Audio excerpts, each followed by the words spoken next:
What's going on, y'all? It's your boy Just John, man. We back with another episode of POETiVATION, man. I'm blessed to be here. It's the first time back in a little while. So some of y'all are probably wondering, what is POETiVATION, right? POETiVATION is a podcast I started a couple years ago where we just highlight some artists in the community. We highlight poetry. We highlight in the arts, being a creative, an entrepreneur, and multiple facets of the genres of music, arts, acting, all of the great performing vessels, if you will, right? So today I just wanted to talk a little bit about myself, man, and what I do, and just gear up for these next episodes that y'all about to run into, right? So this is just the pilot, all right? We're gonna call this the pilot, right? So for those of you that know, my name is Just John. I'm a poet, rapper, songwriter, actor, creator, curator, community activist. I do so many different things. I'm from Miramar, Florida, Broward County. Shots out 954. But I'm associated with Dade by way of the, county line. So, shouts out to both counties. But yeah, I grew up in NMB as well as Miramar. My dad was in NMB. My mom was in Miramar. And yeah, from the time I was young, I was separated, through my parents' divorce. I got five siblings, sorry. Can't forget my little sis, right? Four siblings from my dad and mom's side. Is all of us together is four boys, and then I got an older sister and a younger sister. But I am blessed, man. I have a beautiful family, people that support me, and growing up, they've always been, my biggest motivators and inspiration. You feel me? My brother used to do music, still does music. Shout out to Ja Ra, the Nobodies. My dad was a DJ back in the day. My brother played an instrument. He played multiple instruments on the percussion side. He played the clarinet, bass clarinet, etc. My brother was a wrestler. He was an athlete. And I just kind of blended all of those things into one. So yeah, this year coming up is my 10th year of doing poetry and educating in these spaces. I go into different nonprofits and I teach kids poetry and literacy skills. I teach them how to use their voice to express themselves. I go into juvenile detention centers and teach them how to free themselves on the inside. Shout out to Eccentric, shout out to Poet John Kell, shout out to the Adrian Arts Center for allowing me to have those opportunities to do stuff like that, right? So super blessed to be where I'm at. I gave a shout out to my mentors, so it's only right I start that off with shouts out to Exit 36. That's my poetry slam team. We've competed nationally in this poetry competition called Southern Fried. We've taken place 12th place, and then I got 13th place last year in the whole country as far as individual poets go. So I'm looking to get that top 10 spot. I'm really trying to get in that top 3, you know what I'm saying? But the goal is to just, work our way up. It's my second year slamming since 2015, So if you think about it, I'm going to bring out to the origin story on how I got started in the first place. I started writing poetry when I was in high school. Probably dates back to middle school. I always tell the story about how I wrote a note to this girl I was crushing on, and I didn't know how to express myself, so I gave her the note, and at the bottom of it, I circled, "Would you date me, yes or yes?" And so she had no choice but to circle yes, right? And it got such a great reaction that I started to use poetry as a vehicle to, express myself. Okay, cool, I don't know how to maybe talk game in person, but I could write you something cool or cute, and you might gravitate towards me in that way. It set me apart. And I would start to write poems inside of my essays, inside of my class lectures, my assignments. And I started realizing I was good at writing. Like, that was my passion. I used that and to drive myself, besides being an athlete, right? So I got a part of this poetry competition called Louder Than a Bomb. Shouts out to Miss Clarington. She heard that I used to rap and freestyle in lunch. Word got around the school. Don't know how that happened. Still trying to figure it out. But she came to me and said, yo, I heard you rap, let me hear some. And I kept ducking her for like a month, 2 months, just like, nah. And then every now and then I'd see her and be like, I wrote some, but nah, I ain't gonna show you. And so one day she was like, hey, you trying to get out of school? And I was like, yeah, what's up? Sign me up. She was like, I got this field trip coming up. Just sign this form and you can make it. So I'm like, all right, bet. I don't know what she's talking about, but cool. I got it signed. The next day was the field trip. I'm like, cool, we out. Come to find out, it was a poetry leadership conference, man. She got me, man. She got me. So I ended up spending time at the poetry leadership conference, and it changed my life. Like, I seen like-minded people like me freestyling at lunch, beatboxing on the tables, writing raps. One of my homegirls, shout out to Savannah Christina, we were like reciting the whole verse to Homecoming, Kanye West. And I was just like, man, these people are like my family already. So I ended up competing in that competition. Flash forward 3 months later, I became the inaugural Florida state champion of Louder Than a Bomb. And I went on to continue to write. We went to Chicago, wrote with some authors, some writers in Chicago. And then from there, I just became a professional at it. I started teaching people younger than me. I started going into the schools and giving back, because I believe in giving back as you go. You know what I'm saying? I don't think that you should wait till you make it to give back. I'm a firm believer in giving as you go, because that's how you get your cup poured into, right? You got to pour out your cup, but you're also going to get flowed in, the more that you give to the community and the people around you. So I'm big on that. That's like I'm big on that. You feel me? So yeah, it's my 10th year, man. I'm super excited. Now I work for various nonprofits around the community, around Miami, around Broward County as well, where I teach poetry. Not only teach, but I perform. I curate events. I have an event called Sensual Saturdays. It's my brand that I started. I'm super proud of it. I have some friends that help collaborate with me in that process. But it was something that I curated and had an idea of what I wanted and seen through with the vision, And so I'm super proud that I merged poetry and wine in an experience, right, where people can come, sip wine, celebrate each other, celebrate the poets around them, and listen to some dope words. I've been doing that in Miami and Broward County for the last 3-4 years now. So this will be the 4th year that I'm actually getting into it and continuing to do that. Shouts out to Purple Palms Creative. That's where it all started. I'm super proud of that space, and unfortunately it closed down. So we took our talents to Lux Neon Gallery, and we've performed at many other spots, such as CFBI, Center for Black Innovation.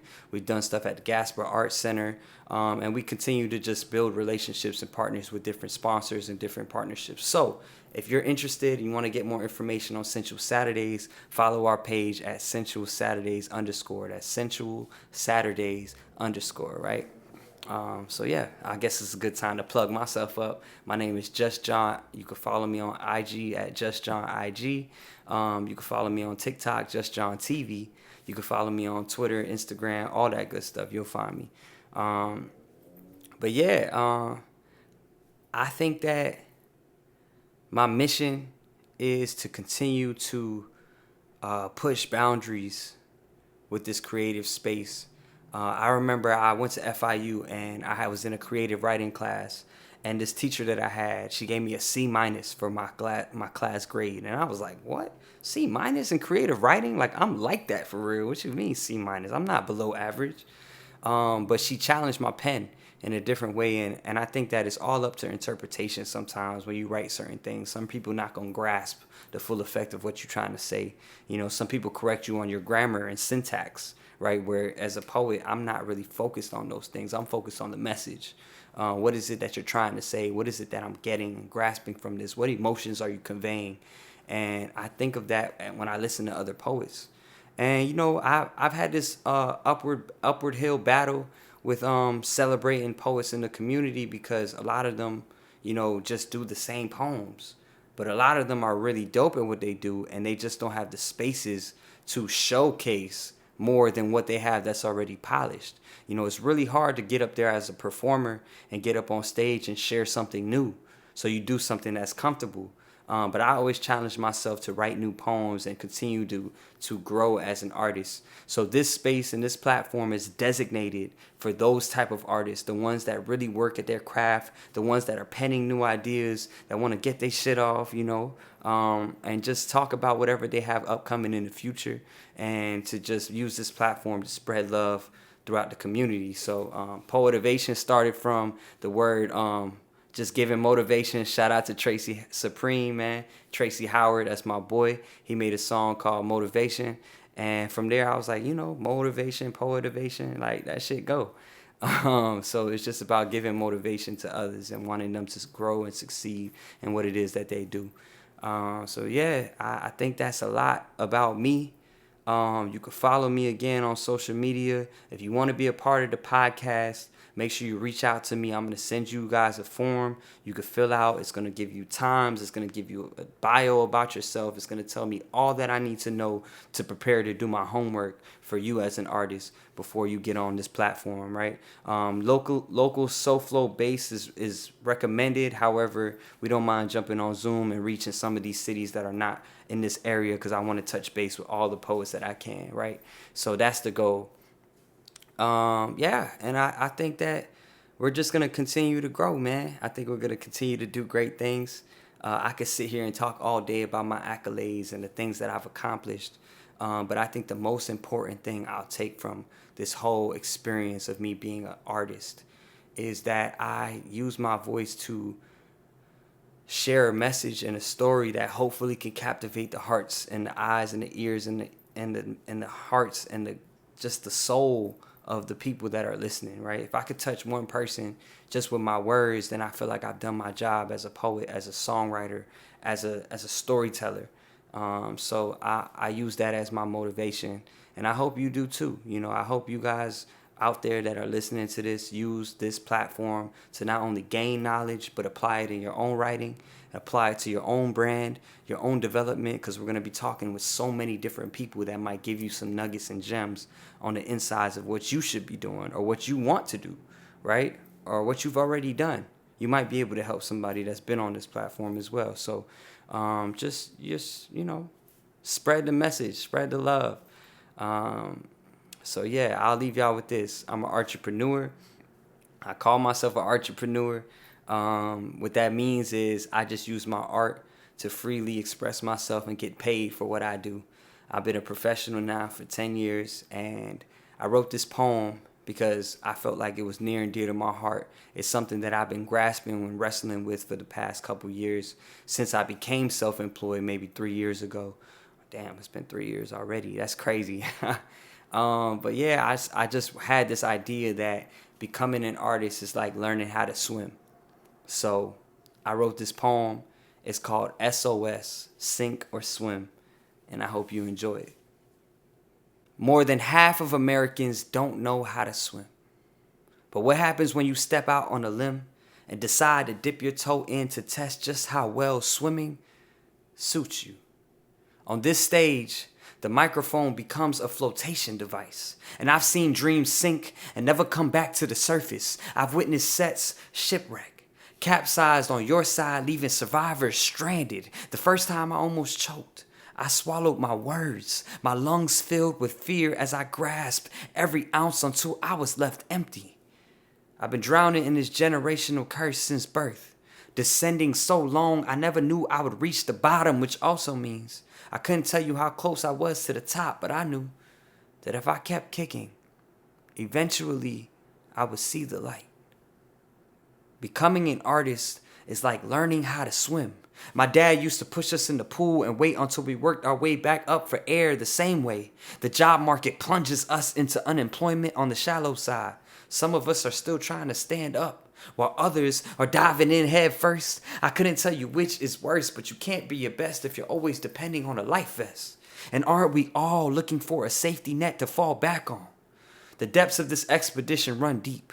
There will be choppy waters, so ride the waves. Hope just might be your best stroke. Oftentimes, my butterflies allow me to take flight, but freestyling helps me lap through the competition, because even underwater, I've always had a clear vision. And whenever I get overwhelmed and my emotions open like the ocean, I hold my breath in and I count to 10. Breaking a world record is nothing compared to breaking the chains to financial constraint, and loose lips can't hold water, but we have been sold a lie that you can't make money doing what you love. Whether 6 figures or 6 feet deep, defeat only happens when you choose to stay dry. You know, relationships not always ride through the tides, so steer clear of the sharks. The jaws of a job will tear you apart. Just know that if you ever hit rock bottom, hopefully these words will save a life. Anchor yourself in affirmations. It's in the moments of struggle to keep your head above the water that you regain your resilience. You have to resuscitate your reasons. Why? Because you are alive. You are alive. Even if you are barely staying afloat. Thank you. My name is Just John, y'all. It's been a pleasure. POETiVATION on all platforms, man. Get at us on YouTube. Make sure you like, comment.